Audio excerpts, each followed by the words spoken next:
So, today our speaker is Seth Grae. Seth is the chairman and chief executive officer of the Lightbridge Corporation. He leads the company's efforts to develop nuclear fuel technology to improve the safety and economics of existing and new power reactors, including small modular reactors. He led Lightbridge's advisory roles to governments of countries seeking to start or expand their own nuclear power programs. Seth is chairman of the American Nuclear Society's International Council and is a member of the World Economic Forum's Advanced Energy Solutions Community. He is also a member of the board of directors of the Nuclear Energy Institute. He's a frequent speaker about nuclear power at international conferences and at universities, and we are fortunate to have him here at RMA. Please welcome Seth Grae. Right. Well, thank you very much. Thank you, ladies and many gentlemen. It's good to be here today. And it's good speaking to so many of you about, interest you have in nuclear energy. It is a hot topic, and I very much look forward to your comments and questions after we go through the slides. I'll call your attention to our safe harbor statement. And this is a bit of an overview. I don't expect you to read any of the words on any of these slides. These are just sort of some prompts that I'll talk over about, some of what's going on with nuclear energy today, what its prospects are, what some challenges are. And you'll see at the top of each slide these headings. And if you don't see, trust me, that's what it says. And so what we're dealing with now in nuclear, like in a lot of areas, is volatility, changes, and a bit of unpredictability. So some of the things that are changing relating to nuclear now are there's a tremendously rising need for electric power. Everywhere I go in the United States and around the world, the utilities tell me they actually don't know how they will provide the power they project they will need 10 years from now. And that's true here with Dominion. And there are plans, there are thoughts, but they're really not sure. And that's partly because they keep underestimating how much power they'll need. And now with data centers and other industrial users, the need is rising. Nuclear has over a 1,000,000 to 1 energy density advantage over any other way of producing power. That means per unit of fuel material, it makes over 1,000,000 times more power than natural gas, hydrocarbons, or coal, or anything else. So it's definitely in the discussion everywhere for part of the mix. In February, I was in Japan, including at Fukushima, where many of the reactors have been reopened. 22 have already been reopened, and more will. An uncompleted reactor will be finished, and new ones will be built according to planning going on now. And in each of those areas, for all the reactors that have reopened, the local prefecture had a vote in favor of it. And it happened in every one of those. And that shows what's happening when a country thinks it could get by without nuclear and doesn't want to rely on Russia or certain other countries for natural gas or even LNG from the United States, which takes such a long distance to ship, is extremely expensive energy.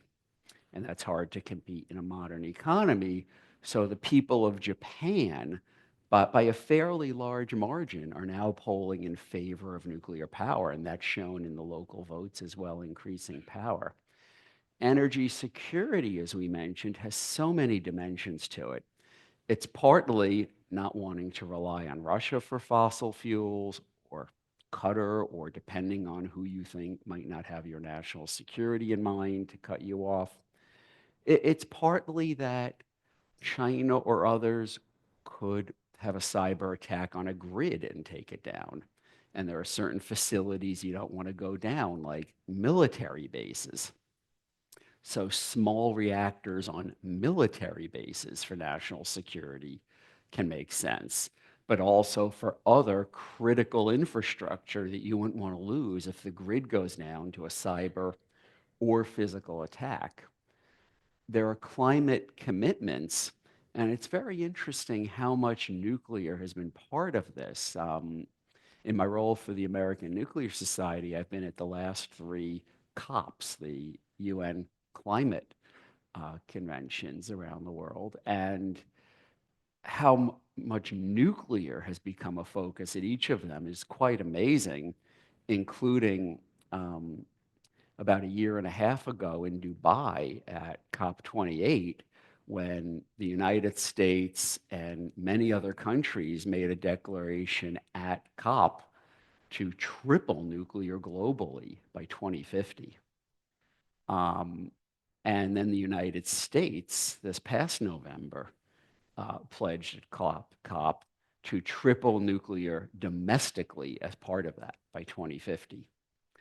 And that's one of those things that started in the Biden administration, has continued in the Trump administration. Nuclear is literally one of the most bipartisan subjects in Washington, D.C. I'm part of a monthly bipartisan congressional dinner where very often you really can't tell who are the Democrats and who are the Republicans in the room. And that is very rare. You used to hear about this in Washington, that you didn't used to be able to tell who are the Democrats and Republicans. In some ways you could tell sometimes. But a lot of the time when they stick to talking about nuclear and why they support it, it's extremely bipartisan, more on the Democratic side for climate reasons, more on the Republican side for security reasons, but really a lot of overlap within that. And then grid reliability needs. Nuclear, as we'll talk about in some slides to come, has the highest capacity factor. Capacity factor is if you could produce energy at 100% of the maximum potential of the plant every single minute of the year. That will be 100% capacity factor. Now you have to shut down plants periodically to refuel them, to maintain them, to inspect them. You can't really get 100% capacity factor. But with nuclear, you could plan exactly when that happens. And you could do it in what's called shoulder seasons, which is what happens near here at Millstone in the spring or fall, where one of those two reactors might be taken out of service for up to 3 weeks while the other is operating, but no one's using as much heat or air conditioning, and that's not affecting things. And nationwide, all of the reactors in the US that provide about 20% of all of our electricity have about a 93% capacity factor. And all of that is planned in ways where that's not viewed as a loss of power anywhere when those are refueled and maintained. So having the reliable energy on the grid is important. And what we're seeing now with data centers and some other users is they really need to know the power will be up 100% of the time. And they're finding that without nuclear in the mix, they can't do that. And I think what we'll start to see is have multiple reactors powering data centers and others, so they do know they'll have 100% of the amount of power they need, even if one of the reactors isn't running. When you see the length of a coal train, that's usually how much coal it takes to fill a plant for 1 day. They can't store on site long-term fuel. Natural gas comes through pipelines. They can't store much on site. Nuclear typically stores on site, like at Millstone or at their fuel provider's plant, like Westinghouse's plant in South Carolina, generally over 5 years of fuel. Most nuclear sites could run for years, even if they lost access to everything outside the plant for supply. So in terms of grid reliability, it's really hard to imagine that without nuclear in the mix. And on the right side, the long green bar, that's 92.7% of the nuclear capacity. Now, at this point, that's a little bit old, actually. The current numbers are tipping over 93% nationwide. And so some of the facts about nuclear, what we call a strong foundation, is this reliability. If people need power all of the time, it's hard to get there without nuclear. Even Germany, which shut down all of its reactors, has a very strong movement that looks like it'll happen to reopen its reactors, that it just can't have modern industry and clean air without it. The safety record, it's very interesting that by almost any metric, the nuclear power industry is the safest large industry in the history of the United States. Nobody has ever died from radiation or been hurt by radiation in the history of the US nuclear power industry. And the safety culture is so strong, just in terms of holding railings when going up and down steps. In every way, the safety cultures are so strong at nuclear plants that they actually have the safest standards in terms of just trip and fall or people falling on stairs or something. It just has the greatest safety record in the country.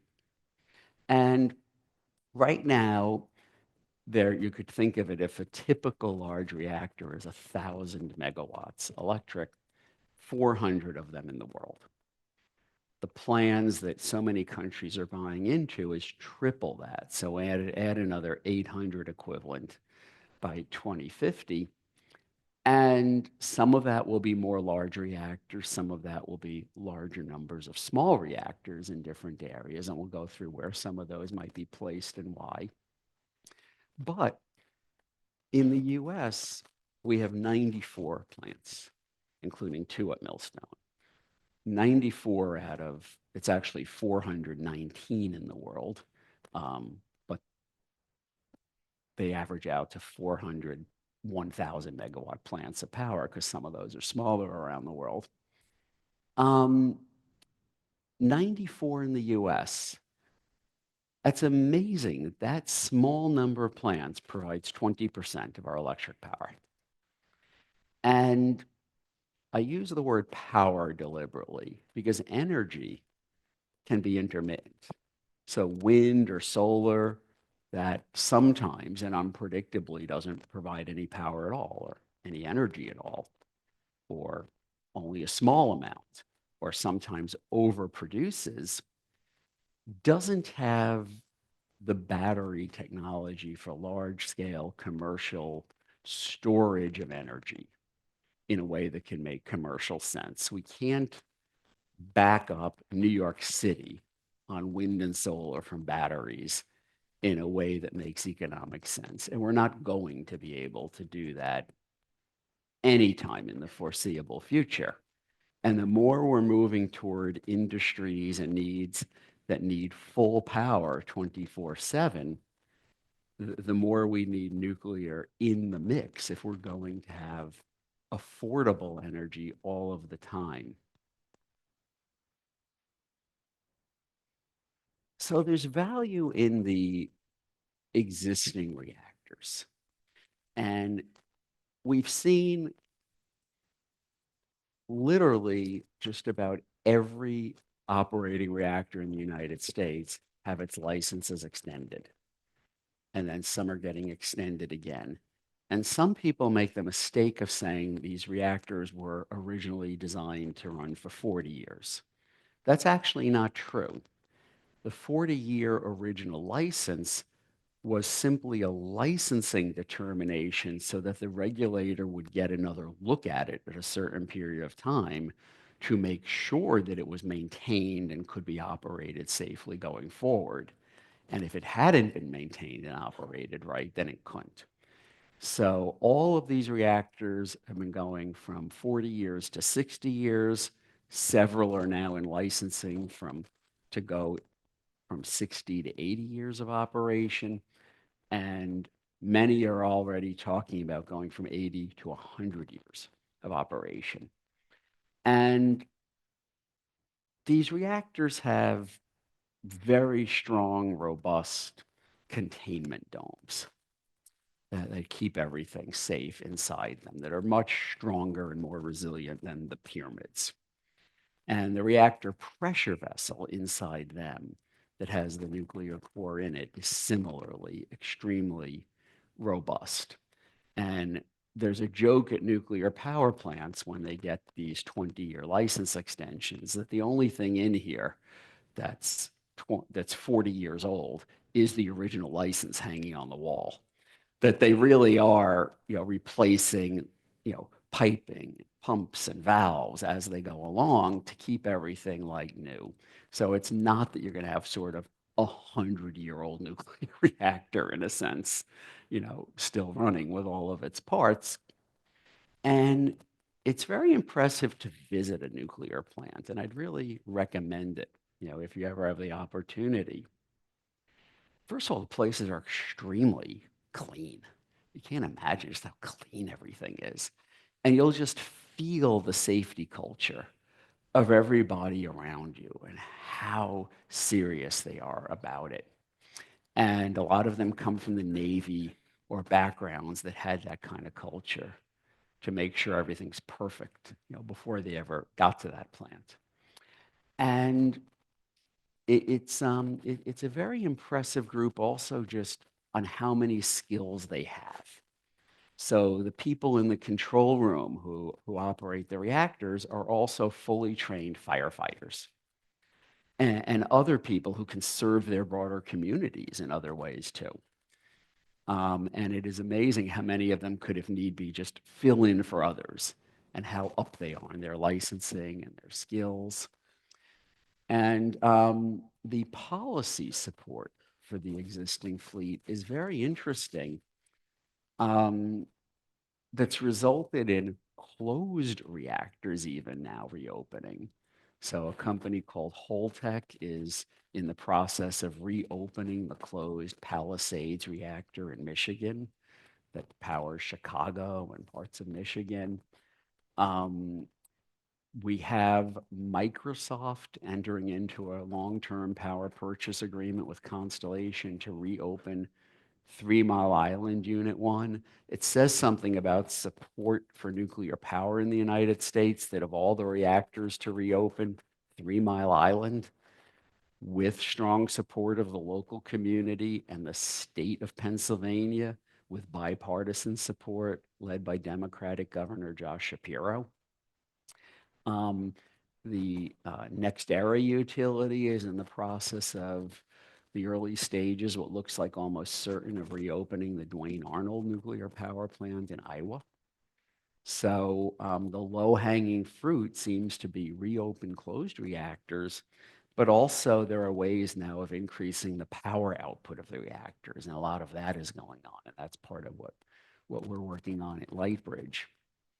On the right side is a picture of a module of a small modular reactor, mock-up, that in this case by NuScale, this is in Corvallis, Oregon, where they're headquartered. And you could have up to 12 of these on one site. These small reactors that collectively would give the power of, almost the larger unit at Millstone.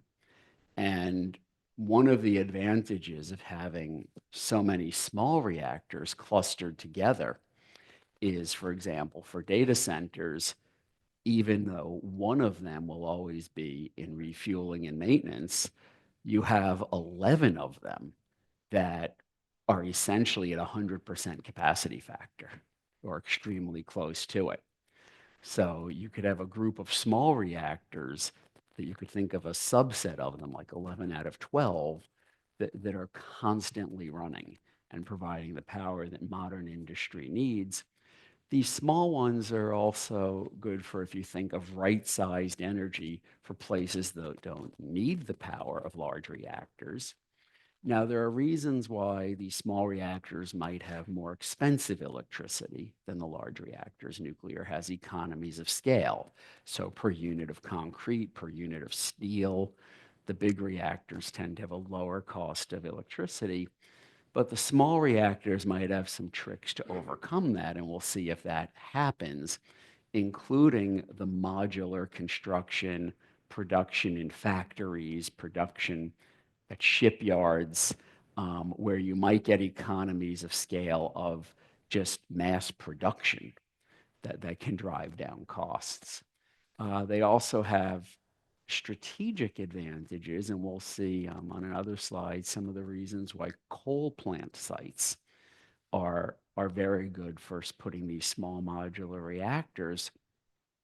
And there's a history of this in the United States, of putting industrial facilities on a site where a different industry had been that the plant closed down, including nuclear. So the Millstone nuclear plant near here, that's an interesting name for a nuclear reactor, Millstone. And the reason is the site had the name before the reactors. It was a quarry. And the site was then repurposed for reactors. And that kind of thing is what we see in nuclear, and I'm sure we'll see with these small reactors. And let me go to the next slide. This is the only slide on my company, on Lightbridge, but we're unique in that we're designing new advanced fuels, really reimagining it from scratch for the existing reactors, as well as the new small ones that use similar technologies, like smaller versions of Millstone, like NuScale is developing. And this fuel will help bring these power increases to existing reactors so they can make even more power, but even more safely, and quite significantly even improve the safety margins of the plants, as well as have longer fuel cycles so they're not shut down as often and are producing power more days out of the year. So I call this slide AI driven, but it's really industry driven. And I also want to be careful that it's not just industry. That when we look at metrics of what we think of makes for a good life, you could look at the Human Development Index at the UN. You could look at similar metrics of average life expectancy, health levels of the population, education levels, infant mortality rates, GDP per capita, levels of wealth per capita. That all of this, when you look at it plotted on graphs, tracks how much power there is per capita. There's literally nowhere on earth with outliers where people have a high level of income per capita and high levels of education, but low levels of power. Without the power, you don't get all these good things. And we've seen people like Bill Gates talk about if only we could get a really cheap toilet for people in certain areas of the world, how great that would be. And I think just get them a lot of power. They'll get toilets. They'll figure it out. And they'll get a lot more than that. And part of what's now transitioning is that modern industries, including AI, but also steel plants, also cement plants, are using so much power that for modern competition in a modern economy and good high-paying jobs, you won't have it without a lot of power.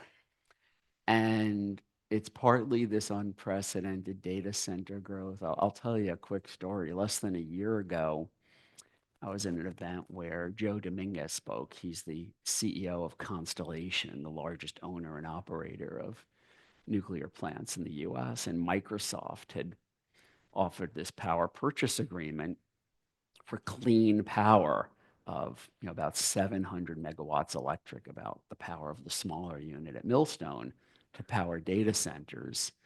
Microsoft didn't say nuclear. They just wanted reliable, clean power for 20 years, starting 3 years later at 110, scaling to about $115 per megawatt hour price. Microsoft would guarantee that. Constellation figured out they could use that to finance reopening 3 Mile Island and provide that power. And that's one of many deals we've seen of large tech companies making significant financial commitments to support nuclear, including Amazon and, and Google. And but Joe said when he started at Dominion, he was amazed to see that they powered a data center. And this was a few decades ago. And it was 5 megawatts electric. And he was amazed because, wow, that was a lot of power for one little building. That's as much power as an NFL stadium uses in a night game for this one building, except it didn't use it for a few hours. It used it 24/7, 365. And now the data centers Constellation is powering aren't 5 megawatts. They're 100 to 120 megawatts. And there are new ones they're powering that are 1,000 to 1,200 megawatts. And Microsoft is now talking about this new data center that will actually be a little campus of interconnected buildings, but a small site that will need over 5,000 megawatts electric. That's over 1,000 NFL stadiums for a night game for one data center power need. To put that in perspective, a little over 5,000 megawatts electric, that's all of New York City, all 5 boroughs, for the whole power for the entire city that one data center will need. Except this was less than a year ago, that's talk. Now Microsoft is also talking about the next data center that will need a bit over 10,000 megawatts, 2 New York cities. So what we're starting to see at the policy level in Washington is thinking about data centers with AI chips and electric power, particularly nuclear, is almost the same thing. That Microsoft, Google, Amazon can't execute on their business plan without the power. And no one's going to just decide to provide 2 New York Cities worth of power to a site unless there's a customer for it. And that's why we're seeing this convergence of interest from tech, but also other industries. Coal to nuclear. It's very interesting. The Department of Energy in Washington did a study of every coal plant site in the United States where the plants have closed or are closing. And they found that 80% of them are well suited for small modular reactors. It's partly because they have cooling water nearby. It's partly because they have an electric switch yard and a connection to the electric grid. And you could just put another plant there of a similar electrical output to the infrastructure that's there. Some of them potentially could even have the turbine or other facilities of the coal plant repurposed to use with a reactor. And that there are 190 sites that were identified that would provide 198.5 gigawatts, which is about 200 large reactors equivalent, like Millstone's biggest reactor, like 200 of them equivalent of new reactors. So if that was all done, I don't think that will all be done, but some of it will be, and some of it's already starting through permitting and other processes. But that would be twice as much nuclear power as the whole United States currently has. That alone would triple nuclear power in the US. without building another large reactor anywhere. And actually, there are a lot of other sites that people are looking at putting small modular reactors on, from military bases to industrial sites to the sites that already have large reactors and have communities and trained workforce and the grid connections.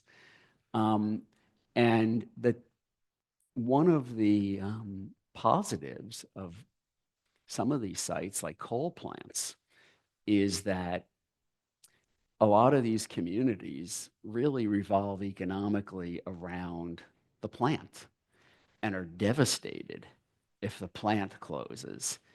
And all the other businesses in town can be devastated if the plant closes. And having a nuclear reactor there can really repurpose a lot of that skilled workforce who already know how to operate turbines, generators, electric switch yards. A lot of those jobs are very similar at nuclear plants and can be very good for the communities. And by suddenly having such clean, reliable power, can attract industries that they couldn't before, that want the clean and reliable 24/7 power. This bipartisan support for nuclear is really something at its back. In a Washington that, there's not a lot of agreement on a lot of areas in Congress, um, the bipartisan support for these major bills is really quite astounding. And new bills being proposed now, like Senator Risch proposing the ARC Act to help make sure that the financing is available for new types of reactors, that will get them built so that you can get a few built and then know the costs and timeframes, whereas the first ones have more risks. And it's interesting how nuclear might be the only area where we're really seeing, in a significant bipartisan way, new legislation being proposed to support making sure getting this done. And a little bit of a spoiler alert for a slide to come, it's not just for domestic reasons, it's partly for national security reasons too, and not just to protect the electric grid and other infrastructure that we need. This is an enormous export market for the United States. This is a multi-trillion-dollar market if the world triples nuclear and goes beyond that. And the US does have a lot of the world-leading technology and capabilities. There's a lot of criticism of regulators in the US, but the Nuclear Regulatory Commission is really regarded around the world, and I think rightly, as the gold standard. When I was working on the UAE's nuclear power program, where Lightbridge wrote the whole strategic plan for nuclear power, and they ended up selecting a Korean deployed version of a Westinghouse reactor. They built 4 large reactors. They insisted that the Koreans go and get a US Nuclear Regulatory Commission license, which the Koreans did, because a Korean-built reactor in the United Arab Emirates wanted a US NRC license, because that's the gold standard in the world. And that's good for US industry, and helped bring billions of dollars of US content as well into that project. And the bringing United States companies and individuals into projects overseas also gives the Americans a seat at the table for the standards of nuclear safety, security, non-proliferation. That doesn't happen on Russian and Chinese deployed reactors. And we talked about the US reactors can operate for 100 years. These new reactors are literally century-long projects, from initial signing of the contract to building the reactor to many decades of operation to decommissioning, and the plant can literally be a century of not just supply, but government to government relations in a key strategic area that China and Russia in particular are coveting trying to set those relations with other countries. But there are a lot of challenges. There's very significant competition from Russia and China, where our companies are competing with these governments. Their nuclear companies are 100% owned by the government. They are literally part of the government. And up to President Xi Jinping and up to President Vladimir Putin, those are the key salespeople who go overseas and bundle these with military sales or loans of art from museums or whatever it takes, trying to land the contracts. And that's one reason why the US government has really been stepping up to support our industry. And frankly, we don't have the capacity to do it all. When you look from mining uranium to enriching uranium to forging large pressure vessels, right now we do it with allies. And Japan and South Korea have these large forging capacities that the US doesn't have. The US has a lot of capacities other countries don't have. So there's a push to try to get this all in the United States. But right now, we very much are a team with allies to really get these projects done, like with South Korea in the United Arab Emirates. There is very much a US strategic response that is really viewing nuclear as part of national security, not just energy policy, for so many important reasons. And so building a reliable and a resilient nuclear supply chain is crucial here. So what we're building here in the US is more and more capacity to enrich uranium, to do everything it needs to provide this industry, not just in the United States, but as export markets globally. So a lot of the support from government isn't just for the reactor designers and builders and the fuel designers and manufacturers, but all through the supply chains, wanting to make sure the pumps, the valves, the switches, everything will be able to thrive here and compete and win against Russia, China, and others. Fuel security initiatives, having in the US and in our allies the ability to mine enough uranium, the chemical conversion process to put it into what's called uranium hexafluoride form, which then can be enriched, where we're having more uranium mining and we're going to reopen the closed Metropolis conversion plant in Illinois this year. Honeywell will. That will give the US quite a bit of new conversion capacity. Uranium enrichment, several companies are stepping up, increasing their enrichment capacity, and there are startups being launched to enrich more uranium, and companies like Lightbridge developing, designing more advanced fuels. We're now in very serious exploration with a company called Oklo, where Sam Altman is the chairman, to combine building our big commercial manufacturing facility to produce our fuel. And then test infrastructure investments.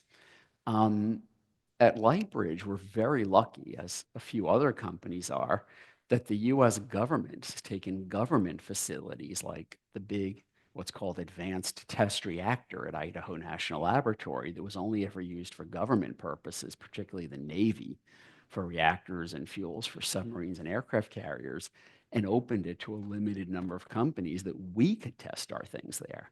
So Lightbridge is in the process with Idaho National Laboratory right now of producing the nuclear fuel samples that we expect later this year to put into the advanced test reactor, the world's largest test reactor. And so it's not just dollars, it's what the US government is doing to let its nuclear companies thrive and succeed. We couldn't build a reactor like that. It would be billions of dollars, but we get to use it. And that's in the strategic interest of the United States. And that's a magnificent thing that our government is doing. Some of the near-term drivers.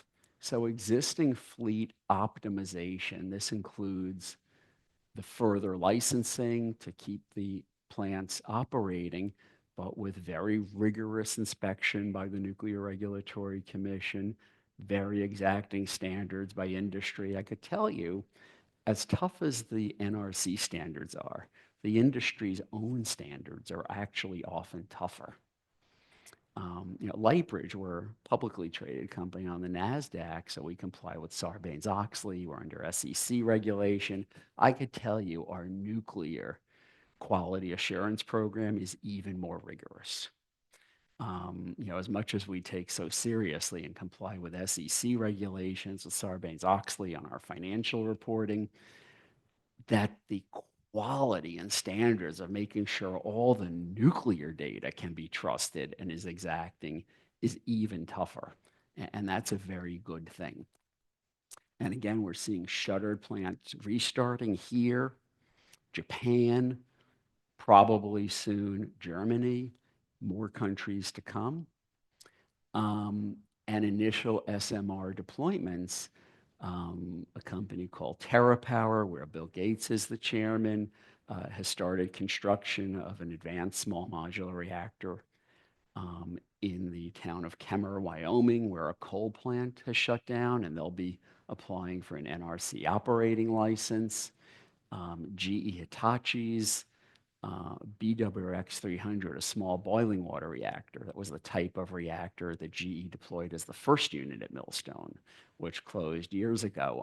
But a smaller version, more advanced version of that, now has been licensed to be built at Ontario Power Generation in Canada, and TVA in the US is looking at building many of those. And as we said, this renaissance is starting to happen. It's like a locomotive where the wheels are starting to turn. These things really are starting to happen. And we're seeing the fleet expansion accelerating. And this is partly due to industry needs. I don't think Microsoft or Constellation thought in their initial discussion it would lead to nuclear was the answer, but it did. And that's helped lead to others to look at, wow, if after all that analysis by Microsoft and Constellation, nuclear is the answer, there probably will be for some others too. Advanced reactor commercialization. And this is interesting because I've been talking about power, but there's something else too. It's not just electric power, like running these lights or what data centers need. More and more industries, especially to decarbonize or have clean air, need high temperature process heat, a high temperature steam. And that's what these advanced reactors like TerraPower, ARC, Oklo, X Energy are adept at doing. Some will also produce electricity in what's called cogeneration. So X Energy has a contract with Dow for chemical plants on the Gulf Coast that it will produce high temperature heat and steam for chemical plants as well as electric power. And we're seeing other contracts like that, a company called Kairos with Google to power Google facilities, including data centers with electricity, but also some heat and steam for some processes. And we're seeing continued market evolution. I started talking about how much things are changing, and they really are. But the changes seem to mostly go in the direction of we need more power, and we need more clean power, and we need more reliable power. And so the investment landscape is interesting. We're seeing this at the level of the largest investors, including Microsoft investing in a Fortune 100 utility like Constellation through power purchase agreement and other ways, but also through the nuclear supply chain. And one of the things interesting to me is for the first time, the public can really invest in nuclear. Now, the utilities have more electricity and power generation from renewables and fossil fuels than they do from nuclear. And big suppliers like GE Vernova have more contracts and more supply, more revenue from renewables and fossil than they do from nuclear. And a lot of nuclear is government owned somewhere in the world or privately owned in the US or elsewhere. It's been very hard for the public to invest in nuclear.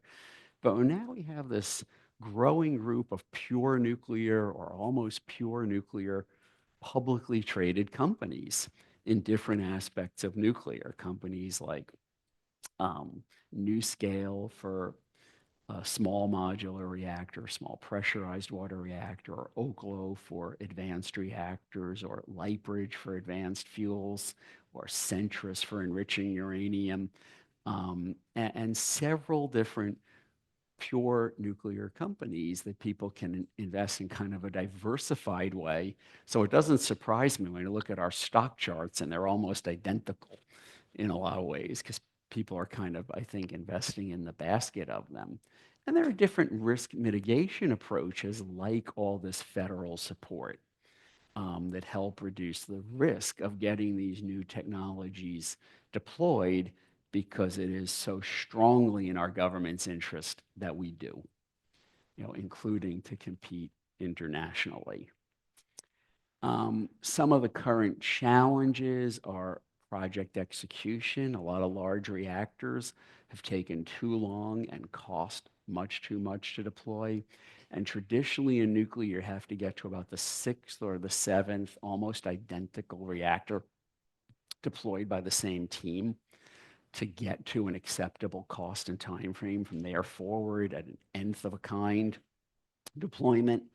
And that's partly what this federal support is geared toward, to get companies to the point where they have reliable costs and timeframes, but then the companies can stand up on their own commercially and don't need the federal support anymore.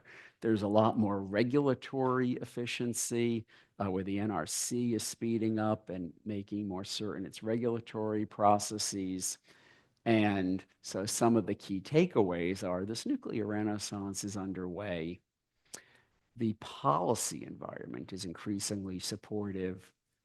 Technology innovation is creating new markets like small modular reactors, non-electricity applications of nuclear, like to power factories with steam and heat.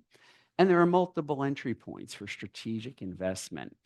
I look forward to your questions and comments, including afterwards and right now, but also I'm always available to you and would be happy to follow up at any other time as well. Thanks very much. The first hand I saw was back of the room, last row. Yeah. Yeah. So, well, you choose.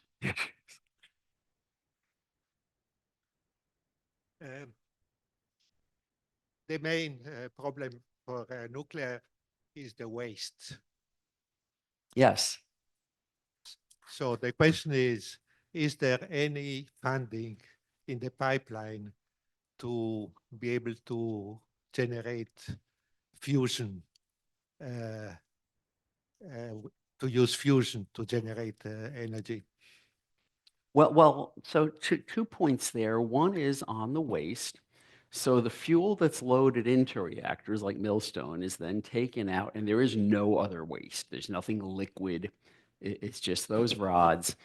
And the amount of waste per unit of energy generated is the least of any way of making the energy. And there are countries like France that process and recycle that into new fuel. And there are companies like Oklo that we're partnering with to look at new advanced technologies to do that too, what's called close the fuel cycle. So you're able to reuse it. And so that's an area where when you even look at Japan, places that are reopening closed reactors, people are really accepting that that's being dealt with. On fusion, there's general fusion, there's Commonwealth fusion, there's others working on it and making technological leaps, but the jury is very much out on whether that will be able to be commercialized economically at a large scale, like I said about batteries. Technologically, they're getting closer, but there are several major technological leaps that still have to be made. And, there's a feeling from some people that within 10 years we could see a demonstration plant, but others think it might be more than 30 years. And it's really uncertain at this point. Okay. Yes. Yeah, I appreciate your enthusiasm and optimism. I've seen it before. I mean, 55 years ago, I was interviewed by Admiral Rickover, spent 5 years in the nuclear Navy, Yeah. worked for a utility, worked for Allied Chemical, which had a big processing plant in South Carolina that really never opened. And probably 95% of the nuclear plants in the US were commissioned before 3 Mile Island happened. I mean, when that happened, the industry just flatlined for the next 50 years. Now, I didn't quite get it, but it seems like the future of nuclear power from your presentation is all really going to be in these small modular reactors. I don't know if how major reactors fit into the scheme, but I trust that things will happen the way you've envisioned it, Well, but there's certainly always risk involved if we have a major accident. Well, I am a big proponent of the large reactors and the new versions of the large reactors. And one of the things that Admiral Rickover was famous for was his paper on academic reactors that people refer to as the memo on paper reactors, that said something along the lines of an academic reactor that's being designed that's on paper is always small, cheap, easy to deploy. It will be deployed on time, but an actual reactor being built is more expensive, takes longer, is more complicated, and often doesn't even get done. So any kind of new reactor that's never actually been deployed or even gotten to this nth of a kind like we're talking about, you have to really be careful with. There is a history. But for reactors that have been deployed and are getting 10th of a kind, as you saw in the United States and Sweden, in Japan, and many other countries, is you can deploy large numbers of large reactors pretty quickly. It happened here in the 70s and 80s. It happened in Japan. In Japan, they built a very large nuclear power plant in 3.5 years. China is getting close to 4 years to deploy very large plants. They're almost copies of the Westinghouse AP1000 that started operating recently, 2 of them in Georgia at the Vogtle site. So you can, and to me, the least risk is actually the kind of reactors we've been building, the large reactors, but I do see the market need for the small modular reactors, and I think one reason why some of them will make it, I mean, some won't, there's too many, developing too many of them for them all to make it. But the reasons why some will is there's such an important need for them, national security needs, and so much government support that if they were just only out there on the private sector alone, I'd be more pessimistic about them. Oh, you make quite a case. I want to thank you for a very thorough presentation. I have 2 questions. One is, you talked about the supply chain. I'm curious about how much uranium is available and where is it mined? And does the US have a supply of uranium, or does most of it have to be imported? And secondly, you spoke about the workforce, how to run a nuclear plant, pretty much the employees there are the purchasing power of the community. So give us some idea. Let's take a large nuclear plant. How many workers would there be, and how does that affect the cost of the power? Yeah.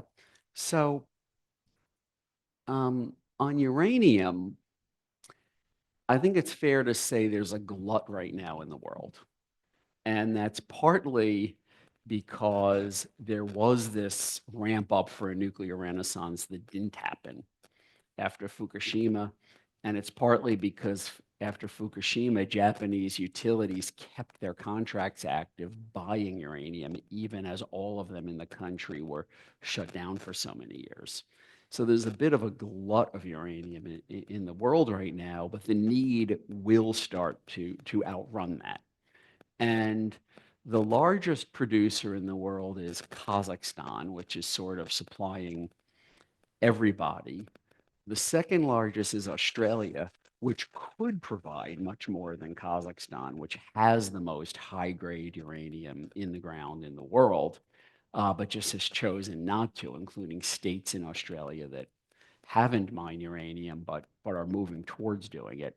And then the third most, and these three countries are all pretty close, is Canada, where most of ours come from. Now, the United States has quite a lot of uranium in the ground, not quite as high quality ore as Canada, but pretty good. And we're seeing more and more startups and more exploration and more mining of uranium. And you're seeing every year now more uranium mined in the US. So I don't think the quantity of uranium is going to be a limiting factor for tripling nuclear in the world. There's plenty available and from reliable suppliers. And I think the US will get more self-sufficient in that too. On the workforce, what's interesting is that the jobs at a nuclear power plant tend to pay quite a bit more than at a coal plant or at other types of facilities. And it's partly because the nuclear plant is just providing so much power 24/7, that capacity factor of 93%. The revenue is very high, and you need to have a workforce that is very reliable and very good, and make sure that there's no safety or other problem that shuts that plant down. A typical large reactor has $2 million of revenue for a day per day. So just shutting one down for a day to go and check something out is $2 million, not just of lost revenue, but of power the utility has to buy over the grid from someone else to provide to its customers so it doesn't turn out all the lights. But the biggest issue, I'd say, on employment right now is that, well, the numbers vary and it's different shifts around the clock. There's about 200 highly skilled security personnel at each nuclear power plant in the US. And that's a very expensive cost that the utilities are trying to work with government and local emergency responders to see if that could be cut down on. And that's one area where some of the newer technologies and newer ways of deploying plants, including maybe small plants underground, plants that would have an emergency evacuation zone that doesn't extend beyond the site of the plant, where no one would have to evacuate no matter what happened there in a worst case scenario, could really potentially hold down on the costs of security personnel. Thank you for a very informative talk. It's obvious that you're a dyed-in-the-wool enthusiast for nuclear power. I had the experience of working for about a year in the legal department of Nuclear Regulatory Commission back in the early 80s. And one of the memes there was compare the number of deaths in a nuclear power plant to coal mines. Yeah. Well, I guess everybody realizes that hundreds have died in coal mines and no one then or now in a nuclear power plant, which in this country. So that's impressive. But I still have a lot of questions. I don't think you handled the problem of the existing inventory of nuclear waste, that some of it, which has elements with a half-life of 10,000 years. And how do we manage that in a way that will be secure, no matter what kind of epidemic, political unrest, or anything else besets our country in the next 10,000 years? And because it's a human problem, I assume there'll still be Homo sapiens in 10,000 years. I'm an optimist there. But the one question you didn't address is why nuclear power, with all its efficiency, still needs tax credits to be economically viable. Well, first of all, nuclear power doesn't need tax credits to be economically viable. The plants that have been running for a long time, like at Millstone, are printing money for the utilities that operate them. And the tax credits for clean power under the IRA are a bonus for some, but those plants are just printing cash. The federal support is mostly to get the new technologies out the door. And in terms of the waste, you have to look at life cycle, at the safety of nuclear and other ways of producing the power. And the 10,000 years you're talking about, you really have to break that down, for example, to alpha, beta, gamma radiation and look at how to protect. So for example, most of that, when you're talking about 10,000 years, is alpha. Anything would shield you from alpha radiation, including your skin. The problem is ingestion. You don't want people to eat it. The alpha radiation won't hurt you if you're just near it. And again, what's happening, for example, in France, is you could take 96% of that, which is almost all uranium that you could reuse in nuclear fuel, small amount, less than 1% plutonium you could reuse in nuclear fuel, not in a weapons usable form, and have 4%, which works out to smaller than a pinball of the total amount of waste that would be produced if in the United States, all the energy and all the power used in one human lifetime, from driving your cars to the companies that made your sweaters to turning on lights to everything, would be one pinball of that size for your entire lifetime. We're talking a very small amount, and that could be, like is being done in some countries, mixed with other substances and vitrified or immobilized into a rock-like form or buried. Or you have these fast reactors like TerraPower and ARC and Oklo are developing that could transmute that down to lower level substances that don't have that problem. And that's coming along very well. And we talk about closing the fuel cycle and reusing these substances. We really are getting close to a point where this is very foreseeable. And, we have people talking about worried about a pinball size of something that we don't want someone to eat 10,000 years from now, but they have chlorine gas cars, on tracks going through their town that could destroy the town in a terrorist attack and a lot of other things. So yes, it's very serious, but I think at this point it really is more of a policy issue than it is a technical issue. The technology is catching up. So,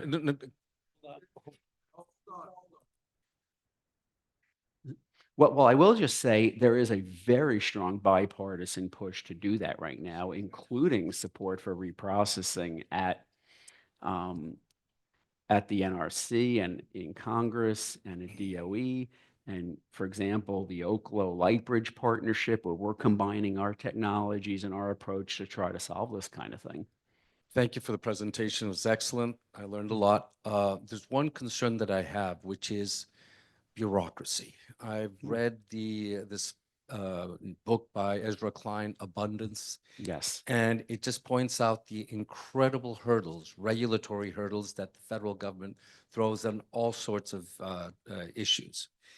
I know that you've addressed this, but I have a certain degree of skepticism that it can be addressed with a kind of expediency that's needed to put in line very quickly the type of energy needs that this country needs. A week from today, I'm going to have a fireside chat with the chairman of the Nuclear Regulatory Commission, David Wright. And that's going to be a topic. And he's been very good on this.